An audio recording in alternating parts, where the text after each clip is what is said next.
আর এবার ভোট নজরে বৈঠকে কমিশন। প্রথম দফা ভোটে বাড়তি নজর কোচবিহারে। প্রথম দফা ভোটের আগে দফায় দফায় বৈঠক। আরো একবার আপনাদের জানিয়ে রাখি, ভোট নজরে বৈঠকে কমিশন। প্রথম দফা ভোটে বাড়তি নজর কোচবিহারে। প্রথম দফা ভোটের আগে দফায় দফায় বৈঠক। দফায় দফায় পর্যবেক্ষক আধিকারিকদের সঙ্গে বৈঠক কমিশনের। আমাদের সঙ্গে রয়েছেন আমাদের প্রতিনিধি মৈত্রী, আরো বিস্তারিত বলবে মৈত্রী। দেখো জুবেলা, 19 তারিখে প্রথম দফার নির্বাচন শুরু এবং ইতিমধ্যেই কিন্তু এবং আমরা জানি প্রথম দফার নির্বাচনে ভোট রয়েছে কোচবিহারের এবং ইতিমধ্যেই সেই কোচবিহারের উপর বাড়তি নজর দিয়ে কিন্তু দফায় দফায় বৈঠক করছে কমিশন। গতকালই এক দফা অবজারভারদের সঙ্গে বৈঠক হয়।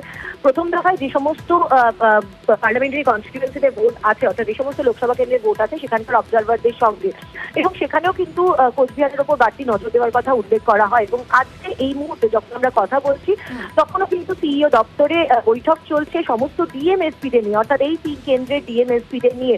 আমরা যেটা জানতে পারছি যে এই কোচবিহারের ওপর, কারণ এর আগে আমরা দেখেছি শীতলকুচির ঘটনা ঘটেছে কোচবিহারে, ফলে কোচবিহারের ওপর বাড়তি নজর দেওয়া হচ্ছে এবং সেক্ষেত্রে দাঁড়িয়ে কোচবিহারের আইন শৃঙ্খলা পরিস্থিতির পুঙ্খানুপুঙ্খ সমস্ত খবর রাখা হচ্ছে মুখ্য নির্বাচনী আধিকারিকের দপ্তর থেকে। এবং আমরা দেখেছি যে ইতিমধ্যেই কোচবিহারের জন্য 112 কোম্পানি কেন্দ্রীয় বাহিনী কিন্তু মোতায়েন করা হয়েছে মোট 263 কোম্পানির মধ্যে।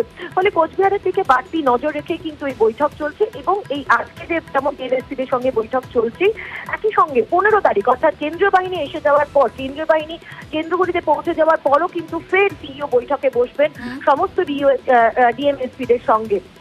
চুরেলা, বেশ, ধন্যবাদ মৈত্রী।